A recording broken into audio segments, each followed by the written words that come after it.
കേരളത്തിലെ പ്രമുഖമായ ഒരു സർക്കാർ മെഡിക്കൽ കോളേജിലെ കാഷ്വാലിറ്റി വിഭാഗം. സമയം അർദ്ധരാത്രി കഴിഞ്ഞിരുന്നു. പുറത്ത് മഴ തകർത്ത് പെയ്യുന്നുണ്ടെങ്കിലും അകത്ത് മനുഷ്യന്റെ നിശബ്ദമായ നിലവിളികൾക്കും ഡോക്ടർമാരുടെ ധൃതി പിടിച്ച സംസാരങ്ങൾക്കും ഒരു കുറവുമുണ്ടായിരുന്നില്ല. അവിടെയാണ് പോസ്റ്റ് ഗ്രാജുവേറ്റ് വിദ്യാർത്ഥിനിയായ ഡോക്ടർ ഫാത്തിമയുടെ ഡ്യൂട്ടി. ആധുനിക വൈദ്യശാസ്ത്രം പഠിച്ച് ജനങ്ങളെ സേവിക്കാനിറങ്ങിയ അവളുടെ ആവേശമെല്ലാം കഴിഞ്ഞ ഒരു വർഷത്തെ അനുഭവങ്ങൾ കൊണ്ട് മാഞ്ഞു തുടങ്ങിയിരുന്നു. അപ്പോഴാണ് ഒരു ആംബുലൻസ് സൈറൺ മുഴക്കിയെത്തിയത്. വാഹന അപകടത്തിൽപ്പെട്ട രാജൻ എന്ന 35-കാരനായിരുന്നു അത്. തലയ്ക്ക് ഗുരുതരമായി പരിക്കേറ്റിട്ടുണ്ട്. രക്തത്തിൽ കുളിച്ച അയാളുടെ അബോധാവസ്ഥയിലുള്ള ശരീരം സ്ട്രെച്ചറിൽ കാഷ്വാലിറ്റിയിലേക്ക് കയറ്റുമ്പോൾ കൂടെ വന്ന ഭാര്യ ലതയുടെ കരച്ചിൽ അവിടെയുള്ളവരുടെ എല്ലാം നെഞ്ചിൽ ഒരു കൊള്ളിയാൻ മിന്നിച്ചു. "ഡോക്ടറെ, എൻ്റെ രാജേട്ടൻ." അവർ കൈകൂപ്പി. സീനിയർ ന്യൂറോസർജനായ ഡോക്ടർ ആനന്ദ് ഓടിയെത്തി.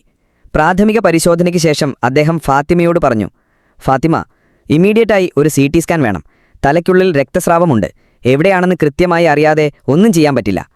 ഫാത്തിമയുടെ മുഖം വിളറി. "സർ, നമ്മുടെ CT സ്കാനർ കഴിഞ്ഞ 3 ആഴ്ചയായി വർക്ക് ചെയ്യുന്നില്ല.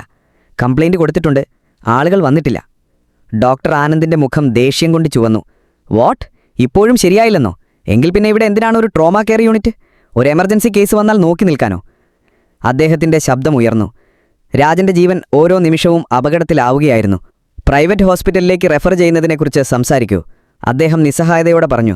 വിവരമറിഞ്ഞ ലത തകർന്നുപോയി. "അയ്യോ ഡോക്ടറെ, കൂലിപ്പണിക്കാരനായ എൻ്റെ കെട്ടിയോൻ. സ്വകാര്യ ആശുപത്രിയിലെ ലക്ഷങ്ങൾ ഞങ്ങൾക്ക് എങ്ങനെ താങ്ങാനാകും? ഇവിടെ എന്തെങ്കിലും ഒരു വഴിയുണ്ടോ?" അവരുടെ ചോദ്യത്തിനു മുന്നിൽ ഡോക്ടർ ആനന്ദിനും ഫാത്തിമയ്ക്കും ഉത്തരമില്ലായിരുന്നു. "സർ," ഫാത്തിമയുടെ ശബ്ദം നേർത്തു, "നമ്മുടെ പഴയ അൾട്രാസൗണ്ട് മെഷീൻ വെച്ച് ഒരു ധാരണ കിട്ടുമോ എന്ന് നോക്കിയാലോ?" "അതുവെച്ച് തലച്ചോറിലെ ബ്ലീഡിംഗ് എങ്ങനെ കൃത്യമായി കാണാനാണ് ഫാത്തിമ? എങ്കിലും നോക്കാം, എന്തെങ്കിലും ഒരു വഴി."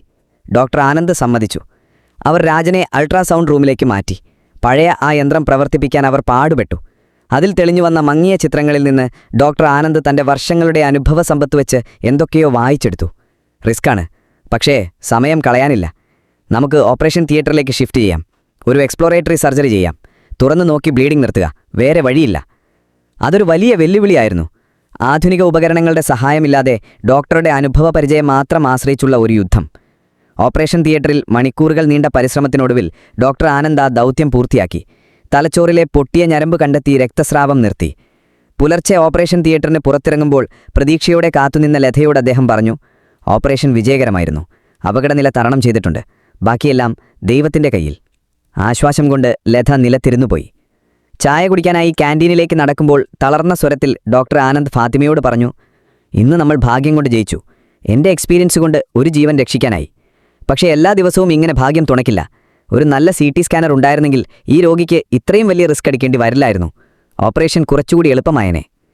അദ്ദേഹം തുടർന്നു, "നമ്മൾ ഡോക്ടർമാർ പൊരുതുന്നത് രോഗങ്ങളോട് മാത്രമല്ല, ഈ സിസ്റ്റത്തോടു കൂടിയാണ്. ഉപകരണങ്ങളില്ലാത്ത പോരാളികളാണ് നമ്മൾ. ഇന്ന് എൻ്റെ സ്ഥാനത്ത് പരിചയം കുറഞ്ഞ ഒരു ഡോക്ടർ ആയിരുന്നെങ്കിലോ?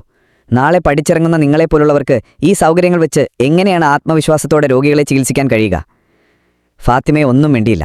അവരുടെ മനസ്സിൽ ആ ചോദ്യം മുഴങ്ങിക്കൊണ്ടിരുന്നു. പുറത്തു മഴ തോർന്നിരുന്നു. പുതിയൊരു പ്രഭാതം പൊട്ടിവിടർന്നു. രാജനെന്ന മനുഷ്യൻ ജീവിതത്തിലേക്ക് പതുക്കെ കണ്ണു തുറക്കുമ്പോൾ അറ്റകുറ്റപ്പണി കാത്തുകിടക്കുന്ന ആ CT സ്കാനർ മുറി ഇരുട്ടിൽ തന്നെയായിരുന്നു. അടുത്ത അപകടത്തിന് കാതോർക്കുന്നത് പോലെ. ഒരു ജീവന്റെ വില നിശ്ചയിക്കുന്നത് ഒരു യന്ത്രത്തിന്റെ പ്രവർത്തനമാണെന്ന സത്യം ആ ആശുപത്രിയുടെ ചുമരുകളെ നോക്കി പരിഹസിച്ചുകൊണ്ടിരുന്നു.